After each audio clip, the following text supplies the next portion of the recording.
back in my YouTube channel Anka Tutorial by Poonam ma'am. So please like share and subscribe.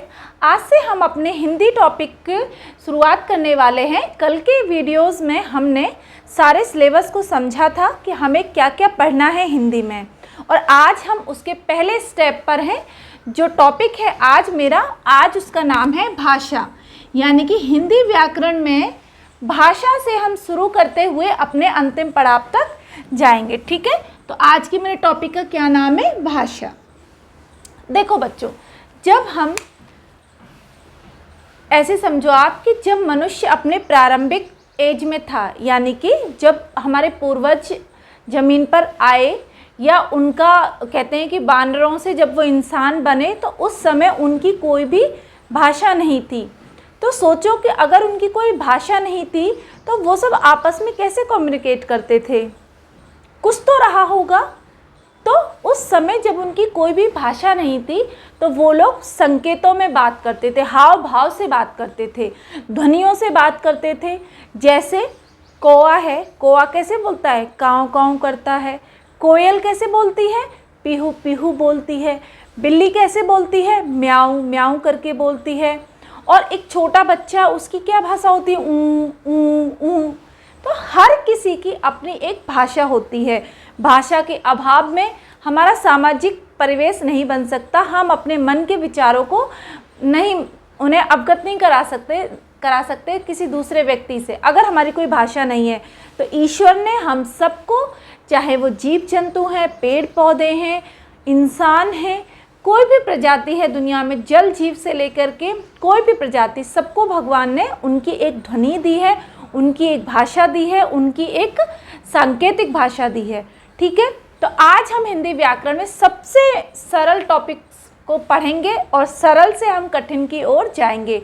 मेरी class लेने के बाद आपको भाषा वाले टॉपिक में कोई परेशानी नहीं होगी। ठीक है, तो आज हम पढ़ने वाले हैं भाषा को। भाषा यानी कि लैंग्वेज। जो भाषा है वो दो टाइप की होती है। There are two types of a language. किसी भी भाषा के दो रूप हो सकते हैं। पहला मौखिक, ठीक है, और दूसरा है लिखित। लिखित यानी कि कोई चीज जिसे हम बोलकर या सुनकर सीखते हैं, वो हमारी मौखिक भाषा होती है। वहीं दूसरी तरफ जो चीज़ें हमें लिखकर या पढ़कर जो हम सीखते हैं, वो हमारी किस में आती है? लिखित भाषा में आती है। तो भाषा के बच्चों कितने रूप होते हैं? दो रूप होते हैं। पहला लिखित और दूसरा, पहला मौखिक और दूसरा लिखित। ये बात क्लियर हो गई। अब हमारे संविधान में जो है भाषा को, हिंदी भाषा को 14 सितंबर, ये इम्पोर्टेंट है, इसको थोड़ा याद रखना, 14 सितंबर 1949 को हिंदी को राजभाषा का दर्जा दिया गया। हिंदी भाषा को राजभाषा का दर्जा दिया। राजभाषा का दर्जा दिया सरकार ने, संविधान में उसको शामिल किया गया। ठीक है, ये पूछते हैं, क्वेश्चन आता है कि हिंदी भाषा को किस सन में या किस महीने की किस तारीख को राजभाषा के रूप में लिया गया। ठीक है, तो 14 सितंबर 1949 को हिंदी भाषा को राजभाषा के रूप में अपनाया गया। हालांकि ये बात अलग है कि हमारे जो उस समय से लगभग 50-60 साल तक देश के आज़ाद होने के बाद चीज़ें इंग्लिश में ही चलती रहीं, कोई भी काम हिंदी में हुआ नहीं। अब जाके थोड़ा 8-10 साल से चीज़ें हिंदी में होने लगी हैं। ठीक है, इसके अलावा हमें और क्या समझना है? हमारे संविधान में कुल 22 भाषाओं को मान्यता मिली है। कितनी? 22 भाषाओं को मान्यता दी गई है। भाषाओं को मान्यता मिली है। ठीक है बच्चों, ये हो गई। पूरे विश्व में, ऑल ओवर वर्ल्ड में नॉर्मली जो लैंग्वेज हैं वो कितनी है? लगभग 6,500 लोक भाषाएं। ठीक है, कितनी है? 6,500। हिंदी को किस में लिखा जाता है? देवनागरी में। यहाँ लिख देती हूँ, किस में लिखा जाता है हिंदी को? देवनागरी में। देवनागरी। ठीक है, कब अपनाया गया? 14 सितंबर 1949 को। कितनी राष्ट्रभाषा है, मतलब कितनी भाषाओं को मान्यता मिली हुई है हमारे यहाँ? 22 भाषाओं को। ठीक है, इसके अलावा भाषा के कितने रूप हैं? 2 रूप हैं भाषा के, 2 रूप हैं। पहला लिखित और दूसरा है आपका मौखिक।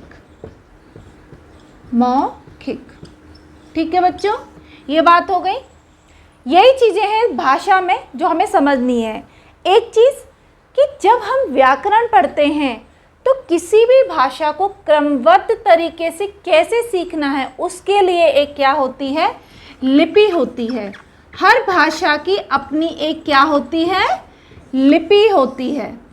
हर भाषा की अपनी एक लिपि होती है और लिपि के द्वारा ही उस भाषा का व्याकरण बनता है। व्याकरण मतलब उसका क्या बनता है? ग्रामर बनता है। ठीक है, ये चीज़ें हो गई। अब जैसे हमारे यहाँ स्टेट्स हैं, हमारा इतना बड़ा देश है, अलग अलग स्टेट्स हैं हमारे यहाँ, तो हर स्टेट की एक प्रॉपर लैंग्वेज है। जैसे पंजाब में पंजाबी बोली जाती है, कश्मीर में डांगरी या कश्मीरी बोली जाती है, गुजरात में गुजराती बोली जाती है। ठीक है, यूपी में हिंदी बोली जाती है, बिहार में भोजपुरी, मैथिली, कुछ जगह बिहार में हिंदी भी बोली जाती है, एमपी में अलग भाषा है, उड़ीसा में उड़िया बोली जाती है, महाराष्ट्र में मराठी बोली जाती है, केरला में आपकी मलयालम बोली जाती है, तमिलनाडु में तमिल बोली जाती है, कर्नाटका में कन्नड़ बोली जाती है। तो हर स्टेट की अपनी एक क्या है?